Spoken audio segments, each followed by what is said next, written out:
자, 이번 강의에 대해서는 우리가 시작하는 대목은 1920년대 독립운동을 위주로 하게 될 겁니다.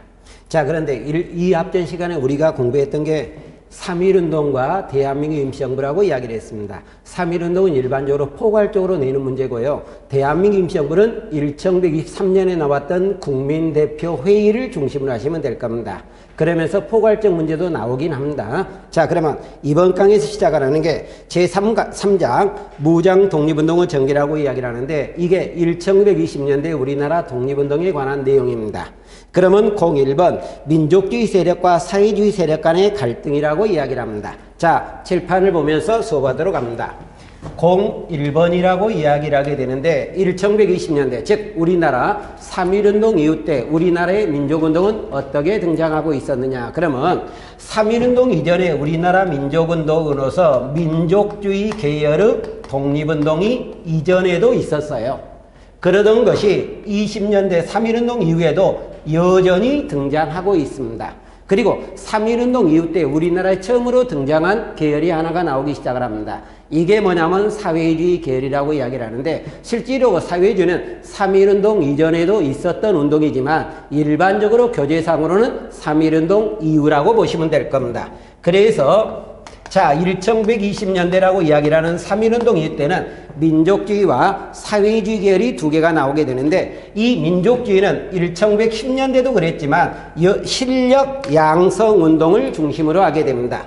자, 그러면 10년대 운동이라고 이야기를 하면서 또는 10년 이전에 1905년에 을사적이 체결되면서 우리나라 애국개몽운동이 있었을까요? 결론적으로요. 이 애국개몽운동은 실력을 양성해서 독립하자고 이야기를 했는데 그때 실력을 양성하는 방법으로 두 가지가 있었는데 하나는 교육운동이었고 하나는 경제운동이었습니다. 그러던 것이 10년대도 여전히 교육운동과 경제운동을 통해서 실력을 양성하자는 계열이 그대로 존속을 합니다.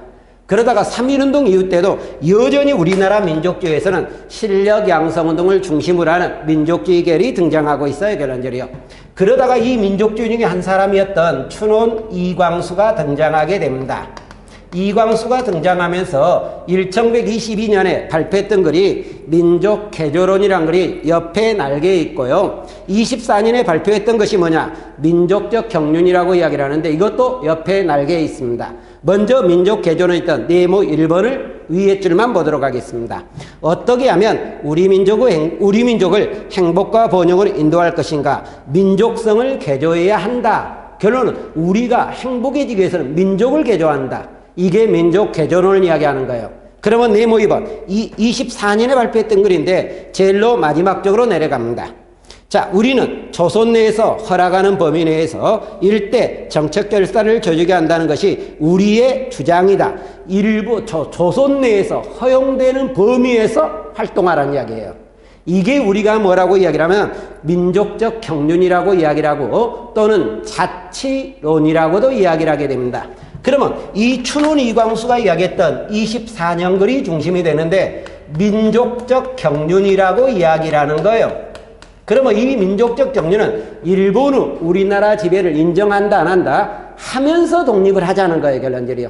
이 주장이 나오면서 우리나라 민족주의 계열이 크게 두 개 계열로 분열하기 시작을 하게 됩니다. 결론적으로요. 이것을 계기로 해서 분열을 하게 되는데 이 분열하는 것을 자 춘원 이광수를 그대로 따라가자. 이것을 우리가 타협적 민족주의라고 이야기를 하게 됩니다. 이것을 타협적 민족주의라고 해도 되겠고요. 또는 자치론이라고 해도 관계없고 기회주의자라고 해도 관계없고 민족주의 우파 이래도 관계없는 거예요. 결론적으로요. 그런데 여기에 반박했던 계열을 우리가 비타협적 민족주의라고 이야기를 합니다. 절대 독립론이라고도 이야기를 하겠고 민족주의 좌파라고도 이야기를 하게 됩니다. 이 두 계열이 분열되고 있다. 근데 이 두 계열은 시험 문제에서 자주 써먹는 것은 아니지만 시험 문제 써먹는 것은 어디를 써먹느냐? 이쪽에 춘원 이광수가 이야기했던 민족적 경륜을 써먹어요. 그러면서 이 타협적 민족주의와 비타협적 민족주의를 구분하는 내용이 잠깐 나오기 시작을 하게 됩니다. 그러면 이 타협적 민족주의라는 것은 타협한다. 누구에 타협한다? 일본에 타협한다는 거예요, 결론적으로.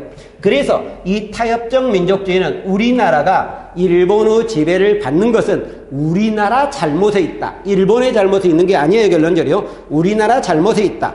그러다 보니까 우리나라가 독립을 하기 위해서는 어떻게 해야 된다? 우리나라가 실력을 키워야 되는데 일본 지배를 인정하면서 실력을 키우자. 다시 말하면 일본 지배를 인정한다는 이야기는 일제와 타협을 하면서 실력을 키우자는 거예요, 결론적으로.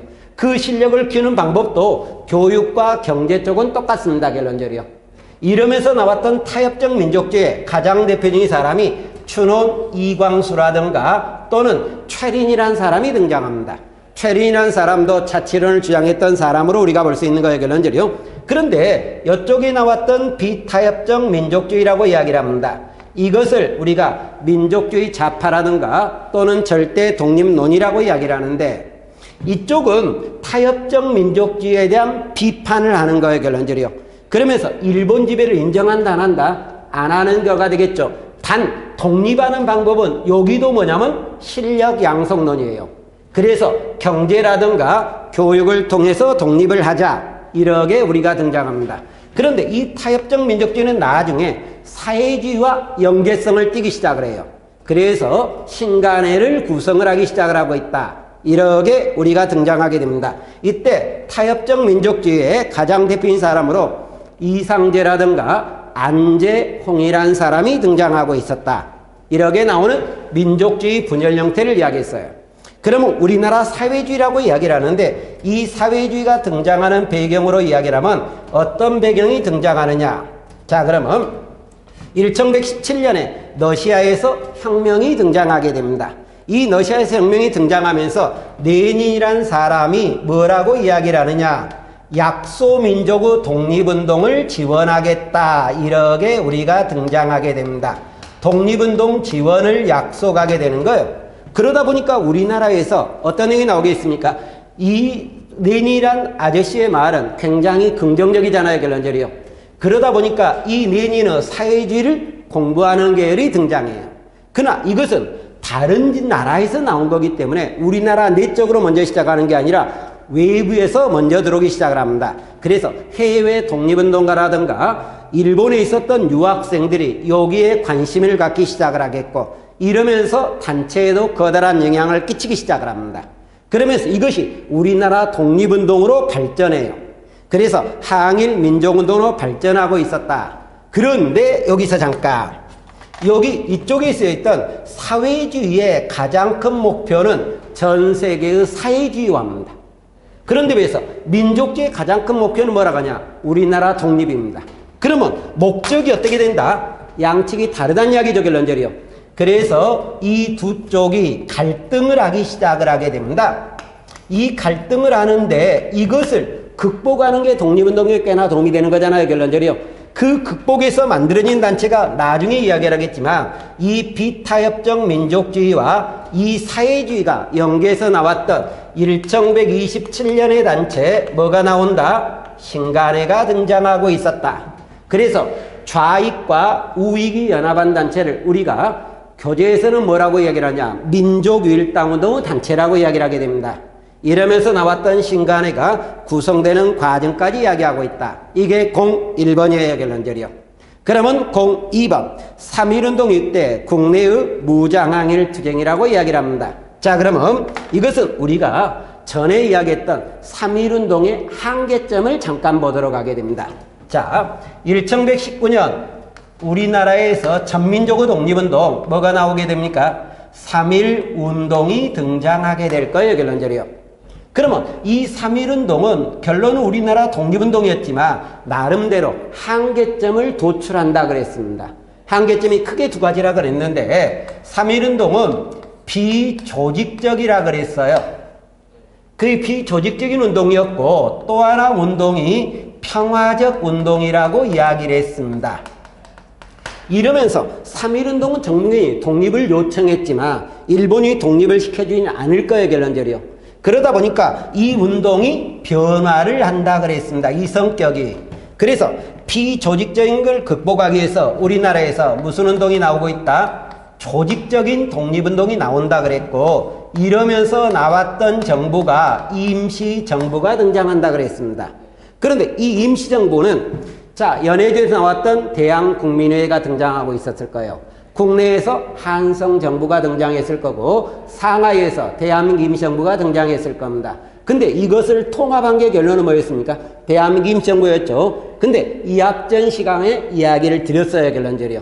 그랬다고 보고 그러면 평화적 독립운동이 도움이 안 됐기 때문에 이제 무슨 운동 와요? 폭력적 독립운동. 다시 말하면 독립군 투쟁이 등장한다는 이야기예요. 그런데 이 독립군 투쟁이 어디서 나오느냐? 국내에서 나오게 되겠고요. 국외에서 나오기 시작을 합니다. 근데 이 국내 투쟁은 이번 강에서 들어갈 거겠지만 국외 독립군 투쟁 이게 뭐냐면 청산이나 봉오동 전투의 결론절이요. 근데 이것은 다음 시간에 들어가는 방법을 채택하게 될 겁니다. 그러면 국내에서 나왔던 독립군 투쟁이라고 이야기를 하게 되는데 이 독립군 투쟁들의 활동 내용을 보다 보니까 당연히 식민통치위원회를 파괴하게 될 겁니다. 친일인사라든가 친일파 또는 일본 군경 우리나라 통치기구들 어떻게 하겠습니까? 과감히 깨겠죠, 결론적이요. 그러면서 독립운동을 하는 단체를 도와주기 위해서 군자금도 모금한다든가 내가 독립운동을 하기 위해서 군장을 모금한다든가 이러한 내용을 하게 될 거예요, 결론적이요. 이러면서 우리 교재에 국내의 독립운동 단체로 나오는 게 몇 가지가 등장하냐면 세 가지가 등장하게 됩니다. 이 세 가지로 이야기를 하는데 처음에 나오는 게 참마산대라고 이야기를 합니다. 이 참마산대라든가 두 번째 나오는 게 보합단이라고 이야기를 한다든가 하나 더 나오는 게 구월산대라고 이야기를 하게 됩니다. 이 세 개가 나오는데 여기서 지도를 잠깐 그리도록 합니다. 자, 요 위쪽이 어느 도입니까? 평안도 지방이죠, 결론적이요. 이쪽이 어느 도입니까? 황해도 지방이에요, 결론적이요. 그런데 요 두 개는 어디서 활동하느냐? 평안도 지방에서 중심적으로 활동을 해요. 그리고 여기 구월산대는 어디서 활동한다? 황해도 지방에서 활동하는 거예요. 그러니까 우리나라 북쪽이 돼 정확히 말하면 어느 북쪽입니까? 서쪽 북쪽이죠, 결론적이요. 이러면서 활동하고 있었다. 근데 이 단체 세 개가 나오는데 이 단체 세 개에 관한 내용으로 공부할 것은 하나 단체 정도만 세부적으로 공부하시면 됩니다. 왜 공부할 게 없다고 이야기를 하느냐? 그러면 먼저 이 단체, 이 단체, 이 단체가 어디 지역에 있었다. 그거 하나가 나오고 활동 내용으로 보면 조금 전에 제가 이야기했던 게 식민통치관을 파괴한다 그랬죠. 친일파를 처단한다 그랬죠. 군자금을 모금한다 그랬죠. 그 내용들은 이 세 개 단체가 공통적으로 하는 거예요. 그래서 우리가 언급할 필요가 없는 겁니다. 그러면 하나 단체만 이야기한다고 이야기를 하는데 이게 참마산대예요. 동그라미 나번에 가면은 어떤 내용이 되냐? 1122년 간부 비살과 검거 활동으로 쇠퇴하기 시작을 합니다. 그래서 이 단체원들이 만주로 이동해서 독립군 부대에 흡수 통합된다 그랬죠, 결론적이요. 이때 독립군 부대가 어느 단체라고 이야기를 하냐면 대한통의부라고 이야기를 합니다. 이 단체에 흡수되고 있었다. 이거 하나만 보시면 되는 거예요, 결론적이요. 그래서 언급할 필요가 없고 가로 4번에 이 단체의 한계성들이 등장하고 있었다.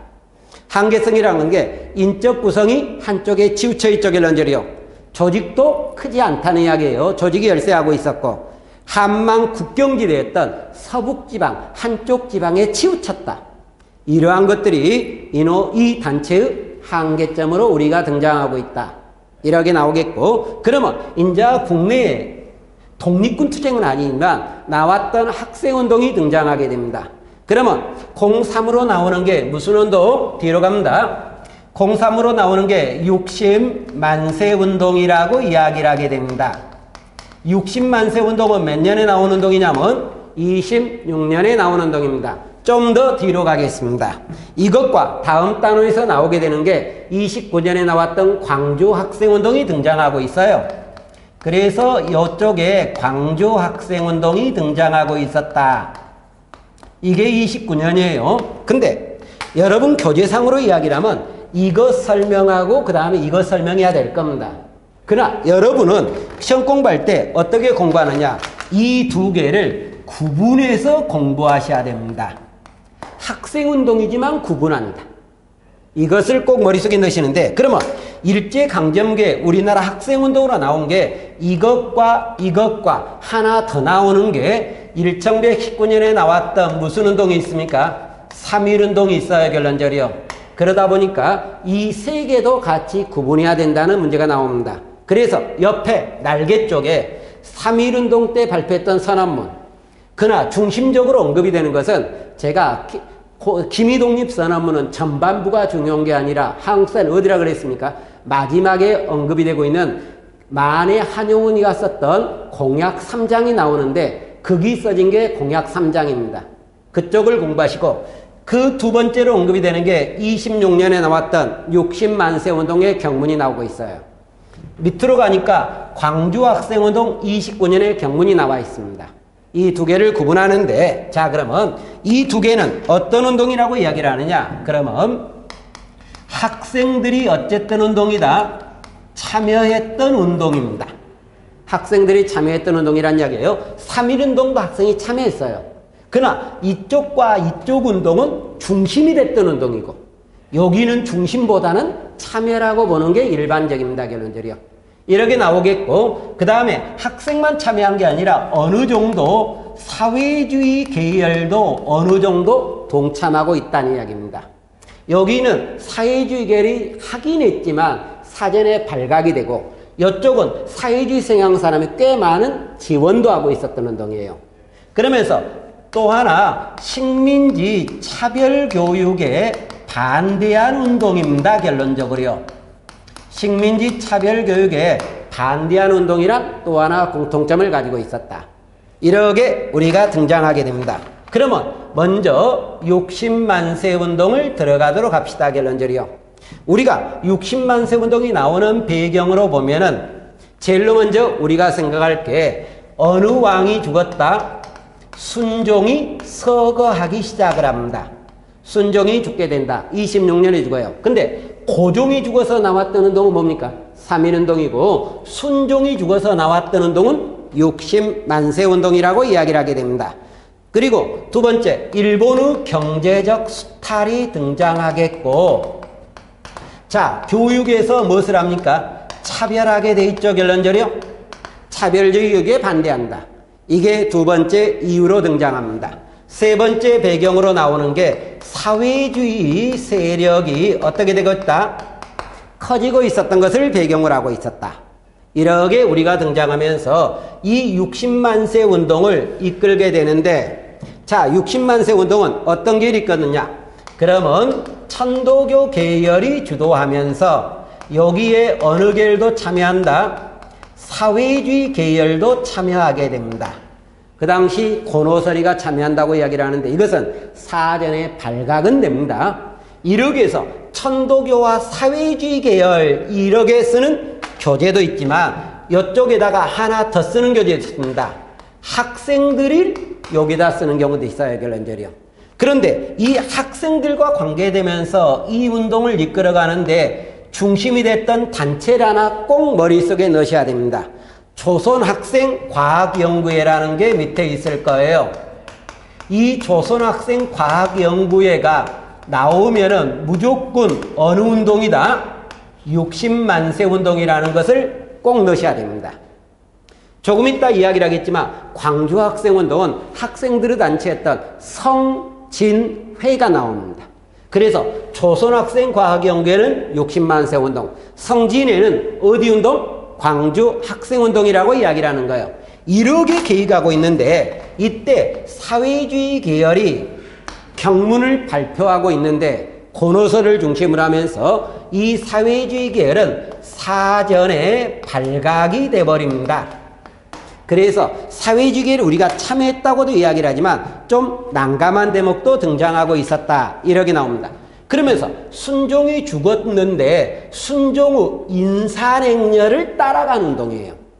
그러면 순종의 인산행렬 상여죠. 그것은 어디서 나오겠습니까? 서울에서 나올 거 아니에요. 결론적으로.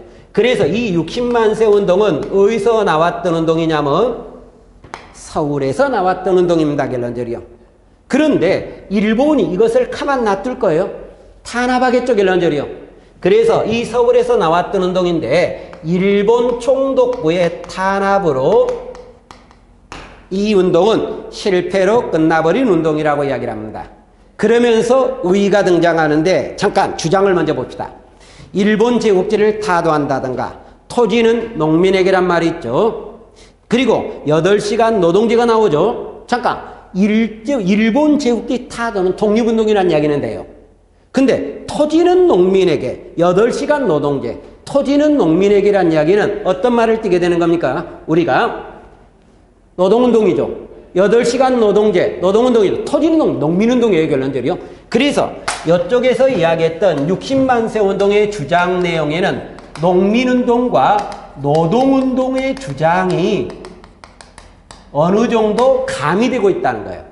이것을 잊어먹지 마시라는 이야기예요, 결론적으로요. 이것을 잊어먹지 않는다. 그런데 뒤에 이야기하는 광주학생운동 경문을 이야기할 때는 농민운동과 노동운동에 관한 주장이 없다고 이야기를 합니다. 그러면 교재에서 의의로 들어가 보도록 합시다. 민족 독립운동의 의지를 천명하고 있었다. 이거의 첫 번째이고, 두 번째로 학생이 독립운동의 중심으로 부각되는 계기였다. 세 번째, 학생들은 독서이나 비밀결사 조직이었던 것이 인자 무슨 운동으로 바뀐다? 대중운동으로 바뀐다.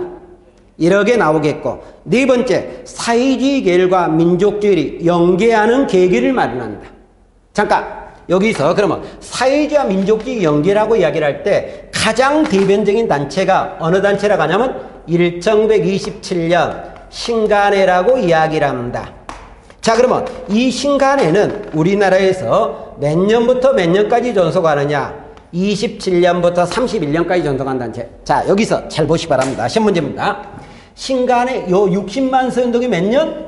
26년에 나온 운동이죠. 신간회가 몇 년에 나왔습니까? 27년에 나왔죠. 그러니까 60만 세 운동은 신간회가 나오는데 어쨌든 운동? 기여했던 운동이에요. 그리고 광주 학생운동은 몇 년에 나왔던 운동입니까? 27년에 나왔죠. 그래서 나중에 이야기를 하겠지만 신간회가 지원했던 운동이 광주 학생운동이다. 근데 시험 문제는 이렇게 나옵니다. 60만 세 운동을 신간회가 지원했다. 그러면 큰일 나버리죠. 60만 세가 몇 년? 26. 신간회 몇 년? 27이죠, 결론적으로요. 그러니까 신간회가 60만 세를 지원할 수는 없죠. 광주 학생운동은 지원할 수 있죠. 왜? 광주 학생 29년인데 신간회가 27부터 31년까지 존속하기 때문에 이것은 지원이 가능하다. 이렇게 우리가 등장하게 됩니다. 그러면서 광주 학생운동으로 들어가도록 합시다.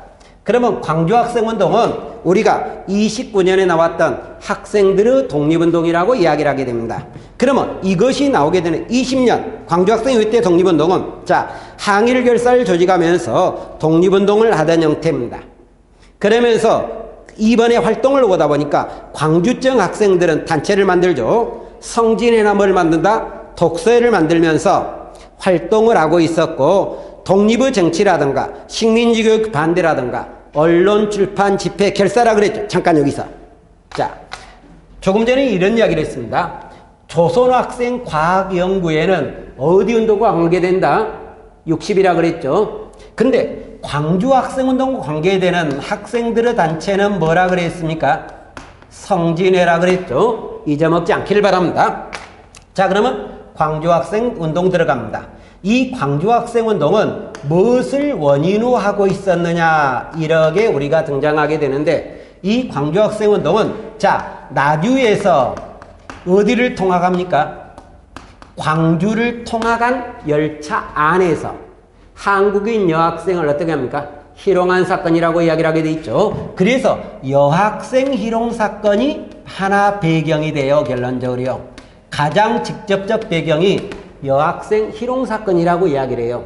그러나 우리가 이 운동과 이 운동이 나오는 배경 중에 식민지 차별교육에도 반대한다 그랬죠.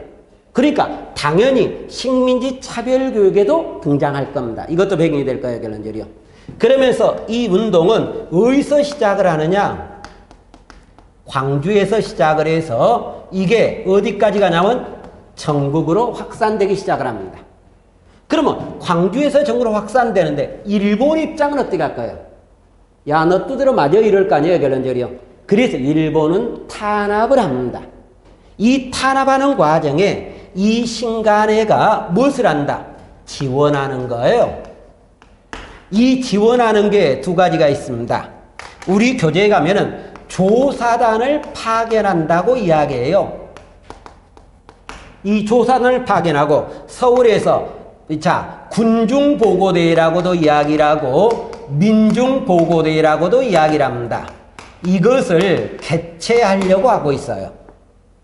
신간회가 근데 이 당시는 사회주의 간부진들이 중심을 띄어요. 근데 이 보고대를 개최하려고 했는데 실질적으로 간부들이 검거가 돼버려요. 그러니까 이것은 개최가 됐다 못됐다?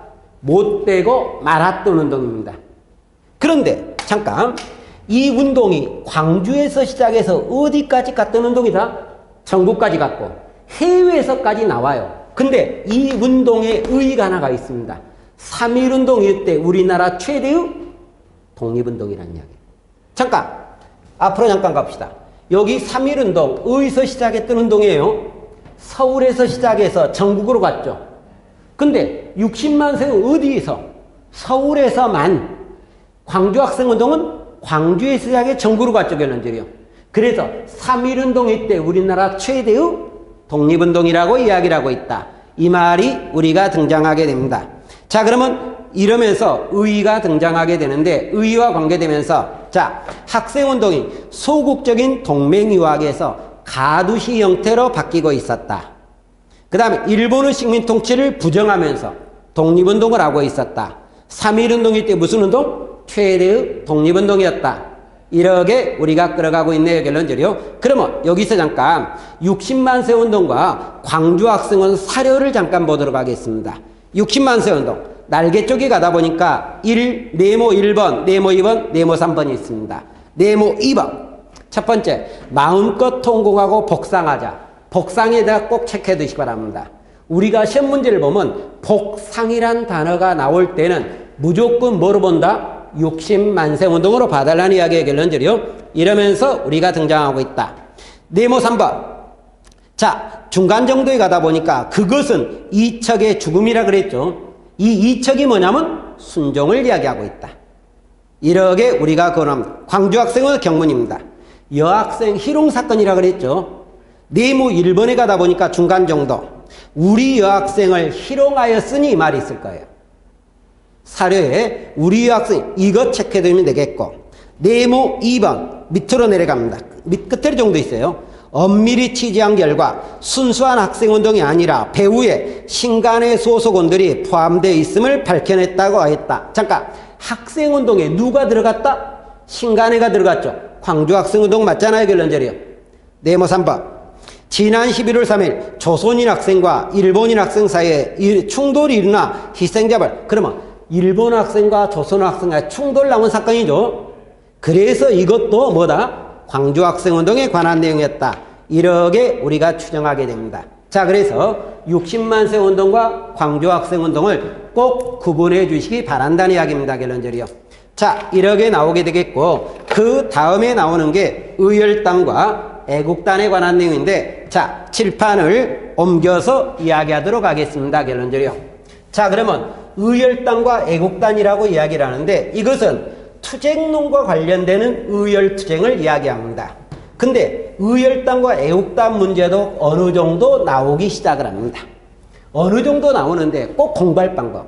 60과 광주 학생분들 어떻게 했습니까? 구분했죠. 근데 의열단과 애국단도 구분하면서 문제를 풀어주시기 바랍니다. 결론적이요. 이것도 구분한 문제다. 자, 의열단을 우리가 이야기를 하게 됩니다. 의열단. 이 의열단은 1119년 누가 만들었냐면 김원봉이 만들었어요. 김원봉의 호가 약산이라고 이야기를 합니다. 약산이 만들었고, 이 김원봉은 사회주의 성향이 꽤 강한 사람이라고 우리가 이야기를 합니다. 그런데 비해서 애국단은 1931년에 만들어진 거예요. 근데 여러분 교재에 보다 보니까 31년이지만 책에 따라 좀 달라요. 어떤 책에는 26년이라는 책도 있습니다. 그러나 31년을 일반적으로 보시면서 들어가시기 바랍니다. 그러면서 이것을 만들었던 사람은 우리 김구 아저씨고, 김구예호가 뭐라고 이야기를 하냐면 백범 김구입니다. 그리고 이 김구부는 민족주의 성향이 강한 사람입니다. 근데 우리 교재는 의열단이 최대 많이 나왔어요. 애국단은 2사람밖에 안 나와요, 결론적으로. 그러나 시험 문제는 의열단과 애국단이 거의 5대5로 나와요. 그러니까 두 개 비중을 같이 놔두고 보란 이야기입니다. 그러면 이 의열단이 19년에 나오는데 이것이 나오는 배경이라고 하면 결론은 3.1운동의 평화적 시위가 독립을 못했다는 한계점을 인식하고 있었다. 그래서 1919년 만주 지린성, 만주 길림성이라고도 이야기해요. 자, 이 만주 길림성 또는 지린성이라고 이야기를 하는데 길림성에서 만들어내고 있었다. 그러면서 항일 사상을 고취한다든가 무장투쟁을 통해서 일본을 타도하려는 목적을 가지고 만들었다. 그런데 이 단체는 의열투쟁이에요. 일본 요인을 암살한다든가 식민통치관을 파괴하는 의열투쟁을 하게 되는데, 잠깐 20년대 전반부 투쟁이 있고 20년대 후반부 투쟁이 있고 그 뒤로도 좀 나갑니다. 근데 20년대 전반부는 개별적 투쟁을 중시를 해요. 근데 이 개별적 투쟁의 한계점을 인식을 하는 거예요. 그래서 20년대 후반부는 독립정당이라든가 또는 군사단체 투쟁을 위주로 넘어가게 됩니다. 그러면 20년대 전반부 개별적 투쟁이라고 이야기를 하는데 이 의열단을 만들었던 김원봉은 원래 신흥무관학교 학생이었던 사람이에요. 지청천 밑에서 배웠던 사람이기도 합니다만 학생이었는데 이 사람이 독립운동가로 큰 영향력이 없을 때예요, 결론적으로. 그러는 과정에 이 사람이 투쟁을 하다 보니까 그 당시 독립운동가로 꽤 영향력을 갖고 있던 신채호란 분이 은하고 이분하고 김원봉하고 이야기하는 내용이 나오게 되는 겁니다.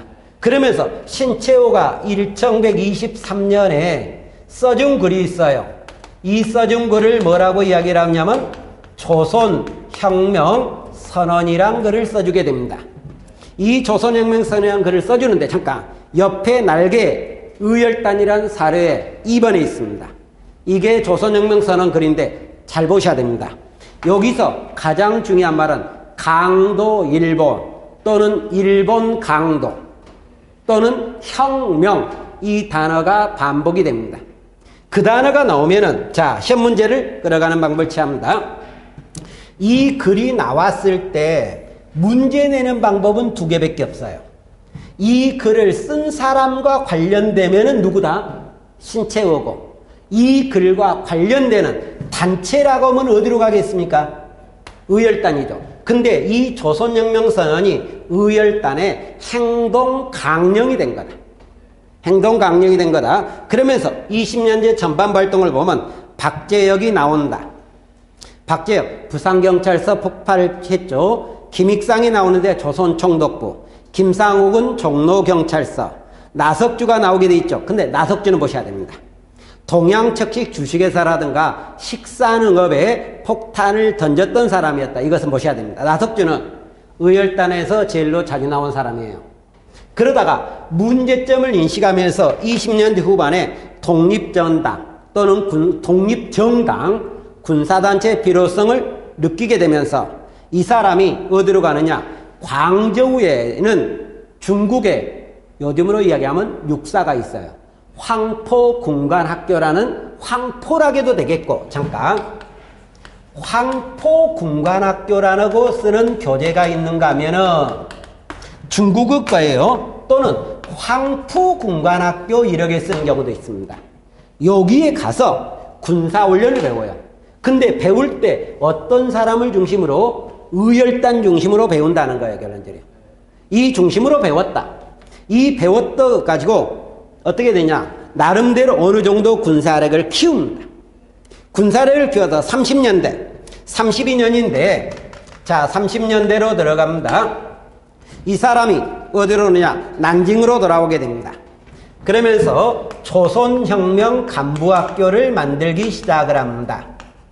이때 조선혁명 간부학교는 우리나라 사람이 만든, 쉽게 말하면 육사 정도로 보시면 됩니다. 근데 이게 장제스의 도움을 받는 거예요. 장제스라고도 되고 장개석이라고도 관계없습니다. 도움을 받으면서 조선혁명 간부학교를 만들었고, 이게 35년에 확대됩니다. 민족혁명당으로 변화를 합니다. 근데 이 민족혁명당은 좌익과 우익이 통합된 민족윌당운동의 단체라고 이야기를 합니다. 그런데 여기 인사의 일부 인사가 떨어져 나가요. 그러니까 사회주의 중심으로 만들어내는데 조선민족혁명당을 만듭니다. 이게 37년이에요. 근데 조선민족혁명당이지만 다른 말로 뭐라고 하냐? 조선민족전선연맹으로 쓰는 경우도 있습니다. 그리고 이 예하 단체로서 군대를 하나 만드는데, 이 군대가 조선의용대를 38년에 만들어요. 38년은 중일전쟁 이후에 만드는 겁니다. 중일전쟁이 37년에 나오거든요. 그러면서 만들면서 이 단체는 어떤 활동을 하느냐? 정보수집, 포로신문, 선전공작, 일본문서 번역, 이런 식의 활동을 하고 있었다. 그러다가 이 인사의 일부가 임정에 들어가서 광복군, 한국 광복군에 편입을 하게 됩니다. 이 대목은 나중에 다시 이야기를 하겠습니다만, 편입이 되면서 광복군의 군사력을 키우는 경우도 있고 일부 인사예요. 그리고 일부 인사는 어디로 가냐면 화북으로 이동을 합니다. 그러면서 나중에 조선독립동맹을 만든다. 여기가 들어간 거예요. 근데 여기에부터는 다시 한번 언급을 하는 대목이 있을 겁니다. 자, 여기까지 놓고 다음 시간 언급이 될 거예요. 그러면 애국단은 누가 만든다 그랬습니까? 김구가 만든다 그랬죠. 김구는 민족주의 성향이 강하게 등장하고 있었다. 이렇게 애국단을 만드는데, 이 애국단을 만드는 배경은 1931년 일본이 어떻게 합니까? 만주사변을 일으키면서 만주지방에서 독립운동에 좀 난점에 봉착을 하고 있었다. 이렇게 나오겠고, 대한민국 임시정부는 분열되고 있죠. 자금과 인력이 부족한 상황입니다. 이런 상황에서 뭔가 해야 되겠다는 거예요, 결론적으로. 그래서 김구가 의열투쟁의 단체였던 애국단을 만들어내고 있었다. 이 애국단을 만들어내는데, 애국단에는 몇 사람 나온다 그랬습니까? 2사람밖에 안 나온다 그랬잖아요. 하나는 이봉창이고 하나는 뭡니까? 윤봉길이라고 이야기를 하는데, 우리가 시험 문제에 나오는 것은 누구를 중심으로 한다? 윤봉길이 거의 중심이 되는 겁니다. 자, 그러면 이와 관련을 띄면서 이야기를 하는데, 여기 이봉창. 이봉창은 어떤 사람이냐? 일본 국왕이 군대 사열을 받고 돌아오는 겁니다, 결론적으로요. 돌아오는 길에다가 무엇을 던집니까? 폭탄을 던졌어요. 근데 이 폭탄에 의해서 일본 국왕이 죽었다, 안 죽었다? 안 죽었죠. 근데 이때 상하이에 있었던 신문에서 이때 일본 국왕 죽어버리지, 이 글을 합니다. 이 글을 게재하는 거예요. 그러니까 일본이 조금 기분 나쁘죠. 그러다 보니까 상하이를 공격하는 상하이 사변이 일어나는 계기점이 돼버립니다. 그러나 이것보다는 여기를 중시한다 그랬어요. 윤봉길. 자, 이봉창은 32년 1월 달이고 윤봉길은 32년 4월 달에 나온 겁니다. 윤봉길은 어디로 갑니까? 홍코우 공원 의거예요. 자, 홍코우 공원에서 뭐가 열리느냐? 일본 천황의 생일잔치와 상하이 사변의 전승 축하인 열립니다. 이때 우리 봉길이 아저씨가 뭐 갖고 가는 거예요? 도시락과 물통 갖고 가죠? 그러면서 신나게 던져버리죠, 결론적으로요. 그러니까 일본 사람이 많이 죽죠. 이때 죽었던 일본 사람의 대표인 사람이 이름이 나온다면 시라카와 대장이 나옵니다. 이 시라카와 대장이 죽으면서 많은 사람이 죽어요. 이 죽다 보니까 중국 사람이 어떻게 되겠습니까? 만주 사변에 두드려 맞았던 중국이잖아요, 결론적으로요. 중국 사람이 윤봉길 잘했다 못했다? 잘했다. 그래서 중국 사람이 지원하는 동기도 가야 되겠고 우리나라 정부를 지원하는 동기도 되겠고 또 하나 중국의 대표적인 정치 지도자였던 장제스가 한 말도 있습니다. 뭐라고 이야기를 하느냐. 중국 1억 인구가 하지 못한 일을 한국일 청년이었다. 1억 인구 국민이라게 되겠고요. 또는 군대로 이야기하면 100만 군대라게도 관계는 없습니다. 그러면서 대한민국 임정부를 지원하는 계기가 돼요. 지원하는 계기가 되겠고 이것이 결론은 중국 군관학교에서 군간부를 양성하는 데 도움을 준다든가 중국에서 무장투쟁하는 데도 기여가 된다든가 또는 1140년에 대한민국 임정부가 광복군을 조직을 하게 돼 있죠. 한국광복군. 거기도 도움을 준다. 이렇게 나오는 거예요.